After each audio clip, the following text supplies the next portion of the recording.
Welcome back, family, to Gamecock Hoops with Coop, where our mission is simply to grow the game of women's basketball, starting with our lady Gamecocks. And if you love SEC basketball, if you love the chess match of a road game, if you love understanding how games are actually won and not just reading the final score, you're absolutely in the right spot. Gamecock Nation, I know y'all feeling good as I am right now. Woo, woo. Got that dub against LSU on Saturday night. But let's just keep it 100. Saturday night wasn't just any old win. This was a road environment game. This was a mentality game. This was a noise game. And before the ball was even tipped, Coach Don Staley told us exactly how this night was going to go. If you was paying attention, if you was locked in, she told us exactly how this night was going to go, because she walked into Baton Rouge wearing one word on her hoodie. And you guys know here, I don't just analyze the game. I search for a word that describes the whole story of the game. And Coach Staley made my work easy because she had the word across her hoodie along with her other staff members. And that word on her hoodie was boo.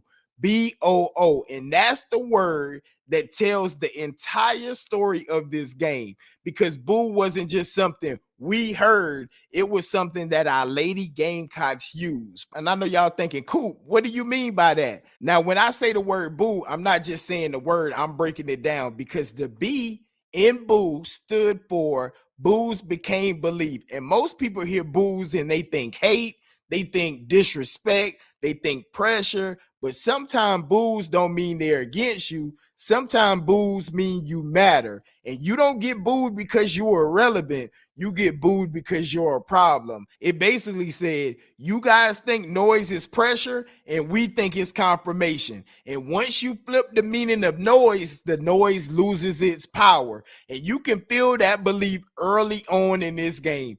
LSU came out with energy. The building was alive. You can hear it through the TV, but our lady Gamecocks didn't rush. They didn't play sped up. They didn't try to win the crowd. They trusted who they were. And when a building is shaking and you're standing still, it tells you something about the foundation that Coach Don Staley built. Now let's talk about the significance of the first O in our word boo. It stood for overmatch, not overcome, because our lady Gamecocks came into this game overmatched in ways that usually decide road games, if we honest. Trav, what do you mean by that? We only had 8 active players. That's it. We didn't have a deep bench. We didn't have any luxury rotations because of that. Every single foul in this game mattered. Every possession mattered. And then you look at the box score indicators from this game, and that usually screams a loss. We got out rebounded. I'm looking at it here. We had 37 rebounds and they had 46 rebounds. If you guys were checking out my live stream during the game, 18 of their rebounds were offensive rebounding. So we were getting outworked on the board and giving them a lot of second chances. Losing on the glass on the road 9 times out of 10 means you walking out with an L. And on top of that, LSU shot more free throws than we did. We shot 17 free throws. They shot 23. And more times than not, that's home court basketball. That whistle usually leans with the building. And then you add in Joyce Edwards, who by the standard that we hold it to. Now, for anybody else, it might have been a decent game, but we got Big Joyce, not the little one, right? The SEC contending player of the year, right? Didn't really have a good night and eventually fouls out with under a minute left in the game. Let's look at some of Joyce's stats here. Joyce plays 33 minutes, had 10 points, 4 of 11 from the field, 2 out of 2 from the free throw line, only had 1 rebound, 1 assist, 3 turnovers, and 2 steals. Now, we know Joyce could go to work. Now, a lot of people were complaining that she was getting fouled down low, but hey, you know that comes with the territory. We know Joyce can still get it done. Everybody can have a bad game, so we ain't gonna hang our head on Joyce. We know Joyce gonna get back in the lab and get back to herself. She is a major component of this team, and we will go as far as she can lead us in the March Madness tournament. If we had the usual game from Joyce, 20, 25 points, at least 6 to 8 rebounds from Joyce, totally different ball game. But she had a bad game on the road. What can you do? Good thing for us, her teammates stepped up. In the moment that your star player is having a bad game, they foul out. You're on the road in a hostile environment. Most teams will break at that point. And to be honest, some fans start saying, yeah, this one is slipping away. But our Lady Gamecocks never played like a team that thought the game was slipping away. With everything working against them, they were overmatched, but they were not overcome mentally. There was no panic. There was no rushed possessions. There were no emotional shots. They didn't play desperate. They played deliberate. And desperation loses road games while discipline survives them. And kudos to Medina stepping up. That's right. Medina Okot stepped up with a double-double. She said, you know what, Joyce, you not having a good game? I'm hearing the players and the staff call Medina Big Mama. Big Mama said, I got you, right? Let's look at Medina's stats. Played 31 minutes. 12 points, 4 out of 10 from the field. She did miss a good bit of layups. Everybody was missing layups at the beginning. Man, if we would have been making our layups, this would have been a totally different ball game. Definitely a comfortable win, but what can you do? Sometimes you have to win ugly, and we'll take it. I tell you that, we'll take it. She was 4 out of 4 from the free throw line, 17 rebounds. Medina Okot, snatching them rebounds left and right. 17. Now, we only had 37 as a team. 17 by Medina Big Mama Okot by herself. What an outstanding performance on the board from Medina Okot. If you guys watch my previous videos, I was saying Coach Staley is legendary and how she knows how to push certain players' buttons. When she pulled Medina from that starting lineup, saying, hey, the pressure isn't on you, then go back and insert her back into it a couple games later, it helped her mentally and it's showing in the game. Okot played her behind off, and we need to dominate that paint. She picked up for Joyce and went down into LSU and got the job done. Also on the boards, let me add, our point guard, Raven Crockpot, seatbelt gang, the general, whatever you want to call her. She's like a Swiss Army knife. Whatever you need, Raven Johnson has it. She picked up the stat line in the rebounding category and had 7 big rebounders, was the second leading rebounder for our team. Raven Johnson, 36 minutes, 19 points, 4 of 9 from the field, 3 of 5 from the three-point line. Yeah, they say Raven can't shoot, but hey, she had that thing going in Baton Rouge, 60% from Raven Johnson from behind the arc. They were swinging it to her. I guess they had the scouting report. Oh, Raven's not going to take those 3. Well, she took them, and not only did she take them, she knocked it down. Raven, like Coach always says, Raven is a winner. We're going to definitely miss her whenever she moves on to the W. Played her behind off. She also had 6 assists. She did have 4 turnovers, but she made up for it with 4 steals. So she absolutely stuffed the stat lines. Raven Johnson, a phenomenal player. Now, LSU, one of the top rebounding teams in the nation. Joyner had 13 rebounds for LSU, and Flage came in second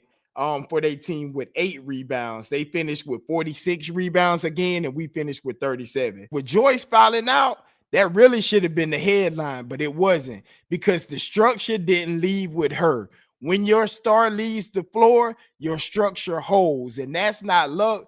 That is the culture that Coach Don Staley has built here at South Carolina. And this became a collective win, not a one-player win. You got not only with Raven chipping in, we got Miss Lights Out Tournament Tessa. She showed her behind this game, shooting the skin off the basketball. 37 minutes, 21 points, 8 out of 13 from the field, 4 out of 5 from three-point range, a whopping 80%. Tessa Johnson, 80%. Man, she had that thing going. I was about ready for Tessa to just pull up from half court. She was so hot. They had, even at one point of the game, the camera panned to Kim Mulkey on LSU's bench, and she was screaming at him. She took a breath. She looked at him. Who can guard Tessa Johnson? Absolutely screaming. And let me answer that for him. Nobody can guard Tessa, not tournament Tessa. Remember on the previous video, I was saying, man, Tessa, she can be more than a spot up shooter. She was driving. Man, Tessa had that thing going. She can definitely be a dynamic scorer. We seen it in the championship game 2 years ago. Man, Tessa is one of them ones. And man, what a huge game. That I can't even believe she's a junior, stepping up with her veteran experience and leading these girls to a dub down in Baton Rouge. Tanai Latson didn't have the best game here. She had 28 minutes. She got in some foul trouble, being super aggressive on Jada Richard. She had 8 points, 4 out of 10 from the field, 0 out of 2 from three-point range, 2 rebounds, 1 assist, 1 turnover. I feel like she's going to get into her groove, so I'm not worried about that. But who would have expected to win when Joyce Edwards had a bad game and Tanaya Latson? That's tough. That was tough. That lets you know, hey, Gamecocks can get it done. You never know who it's going to be, but somebody's going to step up to the plate and help us get this W. Of course, we were missing Maddie. We also was missing Tag. Turner Bees only got 3 minutes. She did come in and hit a little jump on the side. 2 points, 1 or 2 from the field. Makir, her first game back, she played 19 minutes, 5 points. 2 out of 7 from the field, 1 out of 3 from three-point range, 2 rebounds, 1 assist, no turnovers, 2 blocks. So with her just coming back, the intensity of that game, she did okay. Not her best game, but that 3 ball she hit was major. That was a big 3. Isla McDowell came in. She played 9 minutes, 2 points, 1 out of 3 from the field, or 1 from three-point range, and 1 rebound. So, just getting your feet wet. I'm pretty sure those freshmen never played in an environment quite like Baton Rouge. So, hey, they got that experience under their belt and expect these tournament games to be around the same way. So that was huge for our freshmen to step up and play this game. Moving on to our former Gamecock, Malaysia Fowali, lay with the butter. This game had a big storyline, of course, from her transferring from the home team over to LSU. I could just tell by the beginning of the game, her eyes, her mannerism, she seemed extremely nervous. It was a lot of talk on social media, and I said it in the live stream. Like, yeah, she came out, immediately turned the ball over. It definitely was a lot for her to deal with. She didn't have a big game. Let's look at her stats here. She had 6 points. She played 23 minutes, 1 out of 8 from the field. We really played great defense on her. 0 or 3 from three-point range. She did hit all 4 of her free throws. She had 4 rebounds, 3 assists, 3 turnovers, and 4 steals. So she made up for it in 1 block.